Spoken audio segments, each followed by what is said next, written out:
आइए आप सुन रहे हैं वामन चरित्र से कुछ प्रेरक प्रसंग। शुक्राचार्य ने कहा कि मैं संकल्प नहीं करवाऊंगा। वामन भगवान ने कहा कोई बात नहीं है राजन, आपके पुरोहित इनकार करते हैं तो मैं संकल्प कराऊंगा, क्योंकि मैं ही ब्राह्मण पुत्र हूं, संकल्प कराना मैं जानता हूं। बलि राजा ने अनुमति दी तो वामन जी दान का संकल्प कराने लगे। उन्होंने जल पात्र से हाथ में जल रखने को कहा। शुक्राचार्य से यह देखा नहीं गया, क्योंकि गुरु है, शिष्य कहीं लुट ना जाए। उन्होंने सूक्ष्म देह धारण की और जल पात्र की नली में जो कमंडल था उसके छिद्र में बैठ करके जल का अवरोध कर दिया। उनके वहां बैठ जाने से जल बाहर नहीं आ सका। शुक्राचार्य का प्रपंच वामन भगवान समझ गए, तो उन्होंने अपने आसन से कुशा निकाली, एक तृण लेकर के जल पात्र की नली में डाला। ऐसा करने से शुक्राचार्य की आंख फूट गई। दान दाता और दान पात्र के बीच में जो बाधा डालता है भगवान एक आंख फोड़ देते हैं। वे कहते हैं कि मेरा दर्शन कर लेने के बाद जगत को एक ही दृष्टि से देखो, जगत को समोहम सर्वभूतेषु का भाव रखो तो देखो अनेक में एक व्याप्त है, ऐसा दृष्टि से देखो, यही संभाव है। एक ही ईश्वर सभी में समाया हुआ है, ऐसा देखना ही समता है। एक ही ईश्वर अनेक रूपों से क्रीड़ा कर रहा है, खेल रहा है, ऐसे भाव से देखना ही समान भाव है। उसी को सोहम कहते हैं, उसी को शिवोहम कहते हैं, उसी को तत्वमसी कहते हैं। आंखों से देखना विषमता है, एक ही आंख से समदृष्टि से देखो, कुछ भी कपट भाव मन में मन रखो। भगवान स्वयं मांगने आए, फिर भी शुक्राचार्य के मन में द्वैत भाव नहीं गया। यह मेरा यजमान है, वह भिक्षुक है, ऐसा द्वैत भाव उनके मन में था। उनकी एक आंख फोड़ दी भगवान ने, अर्थात अद्वैत दृष्टि से ही देखना है, अद्वैत दृष्टि से देखना है। योगी एक ही दृष्टि से जगत को देखते हैं। परमात्मा सोचते हैं कि दोनों आंखें फूट गईं तो मेरे दर्शन कैसे कर पाएगा। परमात्मा के दर्शन होने के पश्चात एक ही दृष्टि से सभी कुछ निहारो। दो आंखों से दो देखोगे तो दृष्टियों से देखने पर विषमता होगी। शुक्राचार्य समझ गए कि अधिक बाधा करने पर मेरी दूसरी आंख भी फोड़ देंगे, और वे वहां से हट गए। आंख के विकृत होने पर नाम भी बिगड़ता है। अगर आंख विकृत हो गई तो नाम भी बिगड़ जाता है, कलंकित हो जाता है। रावण की दृष्टि बिगड़ी तभी तो उसका नाम भी बिगड़ गया। ब्राह्मण होते हुए भी राक्षस नाम रख दिया गया। परमात्मा एक ही आंख फोड़ देते हैं। रामायण में एक ही प्रसंग है, रामचंद्र जी ने जयंत की एक आंख फोड़ दी। फिर भगवान कहते हैं कि एक ही दृष्टि से जगत को देखो, अपने पराये का भाव छोड़ो। सभी में भगवान का अंश है, मैं ही सब में समाया हुआ हूँ। एक ही दृष्टि से देखना समता है, दोहरी दृष्टि से देखना विषमता है। गीता में कहा गया कि समत्वम योगोच्यते, सर्व के प्रति संभाव रखना ही योग है। संकल्प पूर्ण होते ही वामन जी का स्वरूप विराट हो गया, विराट हो गया। भगवान ने जगत को आवृत कर लिया, सभी स्थानों में उनका ही स्वरूप दिखने लगा सबका। उन्हीं का भगवान वामन का ही रूप सब जगह दिखाई देने लगा। जगत बाहर भीतर दशांगुलम, दशांगुल का अर्थ है, शंकराचार्य ने कहा कि बस 10 उंगलियों से प्रभु के बंधन किया जाता है। परमात्मा बंधनीय है। वेद भी परमात्मा का प्रतिपादन नहीं कर सकते, तो वे निषेधात्मक रीति से नेत नेत कहते हैं। वेद भी नहीं वर्णन कर सकते। ईश्वर को जानने वाला भी उनके स्वरूप का वर्णन नहीं कर पाता। भगवान बंधनीय हैं, चिंतनीय हैं। वे अपनी कृपा से अज्ञान दूर करते हैं, तभी तो उन्हें जाना जा सकता है। प्रभु के एक ही चरण में सारी पृथ्वी समा गई। दूसरे चरण में ब्रह्मलोक व्याप्त हो कर लिया। तीसरे चरण के लिए स्थान ही नहीं बचा। उस समय सारे दैत्य युद्ध करने के लिए तैयार हो गए, बोले कि हमारे स्वामी को चला जा रहा है, मारो मारो, तो बलि राजा ने उन्हें रोक दिया, समझाया कि यह समय प्रतिकूल है, शांत रहो, नहीं तो तुम भी मारे जाओगे। बामन जी बोले, राजन तुमने संकल्प किया है कि 3 चरण भूमि दूंगा, अब मैं तीसरा चरण कहाँ रखूं, किधर रखूं? संकल्पानुसार दान न देने वाला मनुष्य नरकवासी होता है। तुम मुझसे छल कर रहे हो, जरा सोचो तो इस प्रसंग में कौन किसके साथ छल कर रहा है? भगवान छल कर रहे हैं कि बलि छल कर रहा है? लेकिन भगवान कहते हैं तुम छल कर रहे हो बलि से। भगवान दान लेने आए तब 7 वर्ष के बटुक थे, किंतु दान का संकल्प हो जाने पर विराट हो गए। तो गणेश सप्रोड़ पुराण में बलि राजा ने भगवान से पूछा था कि मैं निष्पाप हूं, फिर भी उसके साथ ऐसा छल क्यों किया गया प्रभु? बलि राजा निष्पाप था, सो भगवान ने उसका साथ युद्ध नहीं किया। ईश्वर निष्पाप है, वे किसी को भी नहीं मारते, मनुष्य का पाप ही उसे मारता है। आपने कपट किया, मुझे पाताल में उतार दिया, क्या यह योग्य है? बलि ने कहा, क्या ये योग्य है? आप ही निर्णय करें। बामन जी ने उत्तर दिया, तुम पूर्ण निष्पापी नहीं हो। यज्ञ के आरंभ में गणपति पूजा की आज्ञा दी गई थी, तुमने इनकार कर दिया। मैं विष्णु की पूजा करूंगा। गणपति भी तो विष्णु ही हैं, भगवान हैं, किंतु तुम न माने, यह तुम्हारी बेहद दृष्टि थी। जब तक अनन्य भक्ति सिद्ध नहीं हो पाई, तब तक अन्य देवों में भी अपनी इष्ट देव का ही अंश मान करके उन्हें बंधन करो, उन्हें बंधन करो, सभी देवताओं को बंधन करो और इष्ट देव के अनन्य भक्ति करो। तुमने शास्त्र की मर्यादा का उल्लंघन किया। तुमने गणपति की पूजा तो की, किंतु पूज्य भाव से नहीं की, औपचारिकता। गणपति ने तुमसे प्रार्थना की कि मैं तुम्हारे यज्ञ में बाधा डालूं, अतः मैं यहाँ आया हूँ। गणपति महाराज विघ्न हरता भी हैं और विघ्न करता भी है। अब मैं तीसरा चरण कहाँ रखूं बताओ? भगवान विराट स्वरूप को देखकर बलि राजा भयभीत हो गए। उस समय सर्व गुण स्वरूपा बलि की पत्नी विद्यावली, ये पत्नी जो होती है ना, तो नरक से भी बचा लेती हैं और स्वर्ग में बिठा देती हैं। कहने लगी, यह सब तो तुम्हारी क्रिया भूमि है प्रभु। इस शरीर पर भी जब जीव का अधिकार नहीं है, तो संपत्ति और संतति पर तो कैसे हो सकता है? शरीर मिट्टी से ही बना हुआ है, जीव व्यर्थ ही ऐसा अमान बैठता है कि ये शरीर संपत्ति आदि मेरी अपनी है। वास्तव में ऐसा नहीं है। आत्मानंद जैसी भी कोई वस्तु है, यह मनुष्य जानता ही नहीं है।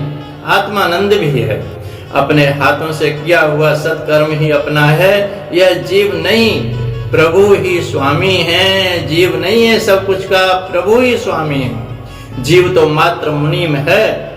इस शरीर पर जब जीव की सत्ता ही नहीं है, तो किसी वस्तु पर तो कैसे हो सकती है? यमराज की आज्ञा होते ही शरीर का त्याग करना पड़ता है। जगत के कानून वहां नहीं चल पाते। यह कहीं भी मत भूलो कि तन और मन के स्वामी मात्र परमात्मा ही हैं। किसी भी वस्तु पर जीव का अधिकार नहीं है। स्वामी परमात्मा है, फिर भी जीव मेरा मेरा करता ही रहता है। जो मेरा मेरा करता है उसे भगवान मारते हैं, जो तेरा तेरा कहता है उसे भगवान तारते हैं। विद्यावली ने कहा, हे प्रभु, यह तो आपकी लीला है। आपको कोई क्या दान दे सकता है? मेरे पति ने अभिमान बस दान देना चाहा और दिया। आपको कोई कुछ नहीं दे सकता। सर्वस्व के स्वामी तो आप ही हैं। इसी कारण से वैष्णव संप्रदाय दान के बदले भेंट शब्द का उपप्रयोग करते हैं। वैष्णव संप्रदाय के संत भेंट पूजा का संप्रदाय करते हैं, और जो ईश्वर का है वही उन्हें समर्पित करना है। प्रभु, मेरे पति कथन में गड़बड़ी कर गए, कहने में गड़बड़ी कर गए।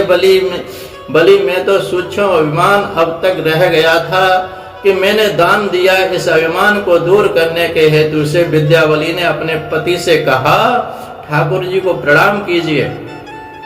भगवान को कौन क्या दे सकता है? उन्होंने जो दिया था वही उन्हें देना है। यह शरीर बच गया है सो मिट्टी का ही है। भगवान से कहिए कि वे अपने तीसरा चरण आपके मस्तक पर रखें, मस्तक पर रखें, आपको नाप लें। मस्तक बुद्धि प्रदान है, इसमें काम का वास है। मस्तक पर भगवान का चरण आने पर जब बुद्धिगत काम का नाश हो जाता है तो तन मन धन गुरुदेव की यानी भगवान को अर्पित करना है। उसी के मस्तक पर चरण रखने की कृपा भगवान करते हैं। परमात्मा का हाथ या चरण मस्तक पर रखें। बलि राजा ने भगवान से कहा पदम तृतीयम पुरशीष्ण में निजम, मेरे मस्तक पर ही आप अपना तीसरा चरण रख दीजिए प्रभु। मस्तक बुद्धि होती है और बुद्धि में सूक्ष्म रूप से काम समाया रहता है, कामनाएं बहुत भरी रहती हैं। उसको नष्ट करने के हेतु ही अपने मस्तक पर चरण रखने की प्रार्थना बलि ने की। ऐसा होने पर सकाम बुद्धि नष्ट हो जाती है और जीव और ईश्वर से मिलन बाधक अपरोध काम ही है। अवरोधक जो काम है जीव ईश्वर को नहीं मिलने देता। बलि ने कहा मुझे क्षमा करो प्रभु, मेरा तो कुछ नहीं है, आपका ही तो है, वह आपको दे रहा हूँ, अपराध क्षमा करें। सचमुच ही आप हम असुरों के भी परोक्ष गुरु हैं, क्योंकि हमारे बड़प्पन की दीवार तोड़कर आपने हमारी आंखें खोल दी हैं। इतने में बलि राजा के पितामह प्रहलाद जी वहां पर आ गए।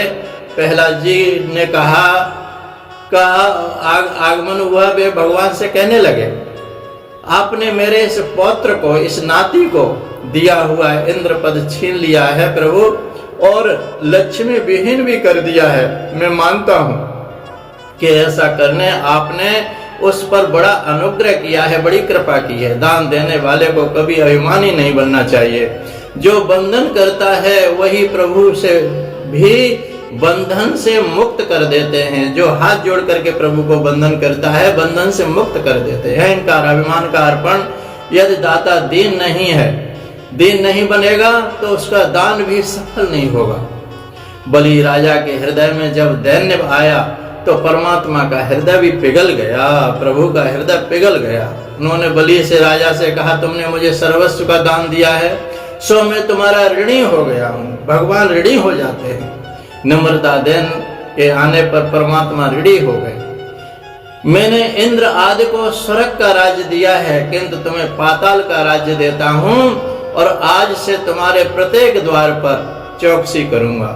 बलि राजा के कानों में और आंखों में ईश्वर समा गए। बलि राजा ने कहा स्वर्ग के राज्य की अपेक्षा यह सुतल पाताल का राज्य अधिक अच्छा है। क्यों कि यहाँ भगवान का सतत सानिध्य हमें मिलेगा। और इसलिए बलि राजा की कथा में थोड़ा सा रहस्य भी है। बलि जीवात्मा है और वामन परमात्मा है। बलि राजा के गुरु हैं शुक्राचार्य। इसका अर्थ ब्रह्मचर्य की रक्षा करना है, और जो संयमी है उसे कोई भी मार नहीं सकता। संयमी पुरुष को कोई भी नहीं मार सकता। कि जो व्यक्ति शुक्र की सेवा, बलि राजा को कोई मार नहीं सका। कंस आदि को तो मारा था भगवान ने, रावण आदि को मारा था, लेकिन बलि को नहीं मारा। किंतु वामन भगवान ने बलि को नहीं मारा। बलि निष्पाप है, शुक्राचार्य की सेवा करता है, सदाचारी है। भक्त शुक्र की सेवा करके जब बलि बनता है, ब्रह्मचर्य का पालन करता है, तभी भगवान आंगन में पधारते हैं। तुम बलि बनोगे तभी भगवान तुम्हारे भी आंगन में आएंगे।